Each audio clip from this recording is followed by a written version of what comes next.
Toei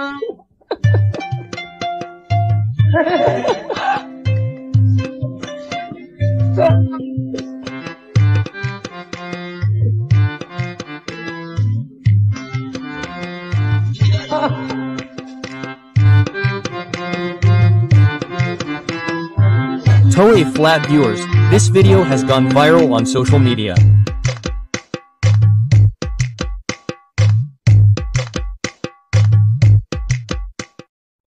প্রিয় দর্শক, আপনারা দেখতে পাচ্ছেন ট্রেনিং চলছে সিভিক ভলেন্টিয়ারদের।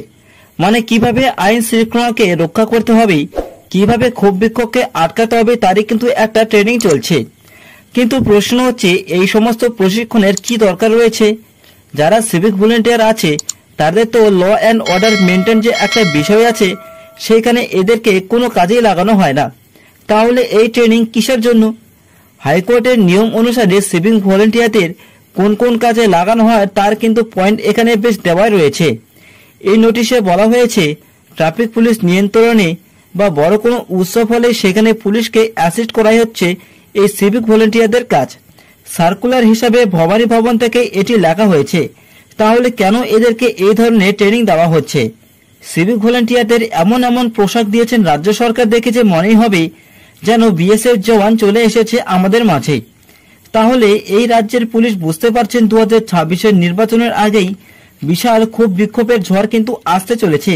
তার জন্য কি এদের বিশেষ ট্রেনিং দেওয়া হচ্ছে? আমাদের পশ্চিমবঙ্গ সরকার এমনই সরকার চালাচ্ছেন যে পুরো রাজ্যের মানুষ কিন্তু রেগে বোম হয়ে আছেন। এ রাজ্যের মানুষ সর্বত্র জায়গায় প্রতিবাদ করতে রাস্তায় নেমেছেন। পরীক্ষা দেবেন, রেজাল্ট বেরোবে না, রেজাল্ট বেরোলে ভর্তি হতে পারবেন না, ভর্তি হলে ক্লাস করতে পারবেন না ঠিকঠাক ভাবে। যদিও আপনি কোনো রকম ভাবে পাশ করে যান তাহলে কিন্তু চাকরি আর আপনার কপালে জুটবে না। সরকার সাধারণ মানুষকে বোকা বানিয়েছে। পকেটে টাকা দিয়ে পরিযায়ী শ্রমিকদের ডেকে এনে 5,000 করে টাকা দিয়ে তৃণমূলের পক্ষেই চিৎকার করিয়ে তাদেরকে ভোটের কাছে ব্যবহার করানো হচ্ছে। মানে একেবারে সস্তার রাজনীতি। পুজো কমিটিকে 1,10,000 করে টাকা দেবেন যাতে ওই ক্লাবটি মমতা ব্যানার্জির দলে ভোট দেন। এরকম ভাবেই চলছে এই রাজ্যের সরকার। উন্নয়ন বলে যে কিচ্ছু নেই, যা একটি রাজ্যের কিন্তু হওয়া উচিত। সাধারণ মানুষের রায়কে অবহেলা করে জোর করে টিকে থাকতে চাইছেন। যেমন SIR এর বিরুদ্ধে উল্টোপাল্টা কথা বলে নরেন্দ্র মোদীজির নামে বদনাম ছড়াতে চাইছেন তৃণমূলের সমস্ত চটিচাটা কর্মীরা। 2026-এর বিধানসভা নির্বাচনের পর যদি পরিবর্তন না হয় তাহলে রেজাল্টের পরের দিন থেকেই বাংলার হাহাকার শুরু হয়ে যাবে। মানুষের সব দিক বন্ধ হয়ে যাবে। বেঁচে থাকাটাই ব্যর্থ বলে মনে হবে, কারণ দেওয়ালে মানুষের পিঠ কিন্তু ঠেকে যাবে। আর কোথায় যাবেন? সাধারণ জনগণ, বিশেষ করে গরিব মানুষরা, কৃষকরা কিন্তু বেপরোয়া হয়ে যাবে। সত্যি কথা বলতে, ভুয়ো ভোটার, ছাপ্পা ভোট, দাদাগিরি আর পুলিশের সাপোর্ট, এগুলিকে যদি বন্ধ করা যায় তাহলে তৃণমূলের দল এবারে হাওয়া হয়ে যাবে। প্রতিটি জায়গায় ভুয়ো ভোটারকে ঢুকে রেখেছেন মুখ্যমন্ত্রী মমতা ব্যানার্জি। মুখ্যমন্ত্রী মমতা ব্যানার্জি মৃত ব্যক্তির নামে ক্রমশ ভোট পড়ে যাচ্ছে তাদের সমস্ত চটিচাটা দলেদের জন্যই। এগুলি আর কতদিন চলবে? মানুষ বুঝতে পারছে এই সরকার মুসলিমদের জন্য, জিহাদিদের জন্য, রোহিঙ্গাদের জন্য, হিন্দুদের জন্য নয়।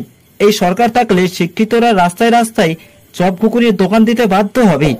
প্রত্যেক কলেজে প্রত্যেক দিন ছোট বড় সমস্ত মেয়েরাই কিন্তু ধর্ষিত হবে। আর এই দোষীদের জন্য তৃণমূল বুক খুলিয়ে তাদেরকে সুরক্ষা কবচ হিসেবে দাঁড়িয়ে থাকবেন। আর নয় এই সরকার। বাংলা আর নিজের মেয়েকে চায় না, বাংলা চায় পরিবর্তন। প্রিয় দর্শক, আপনাদের বক্তব্য অবশ্যই শেয়ার করবেন আমাদের সঙ্গে কমেন্টের মাধ্যমে। এবং আপনাদেরকে যদি আমার এই ভিডিওটি ভালো লাগে থাকলে তাহলে অবশ্যই এই চ্যানেলটিকে সাবস্ক্রাইব করে নেবেন। এবং আপনাদের কাছে এটি অনুরোধ রইল, পশ্চিমবঙ্গের সমস্ত বিজেপি কর্মীদের কাছে এই ভিডিওটি প্রচুর পরিমাণে শেয়ার করে দিন, যাতে প্রত্যেকের কাছে এই ভিডিওটি সময় মতোই পৌঁছে যেতে পারে। প্রিয় দর্শক, দেখা হচ্ছে আপনাদের সাথে পরবর্তী খবরে। ততক্ষণে দেখতে থাকুন, নজরে রাখুন এই সংবাদ সারাদিন ইউটিউব নিউজ চ্যানেলে।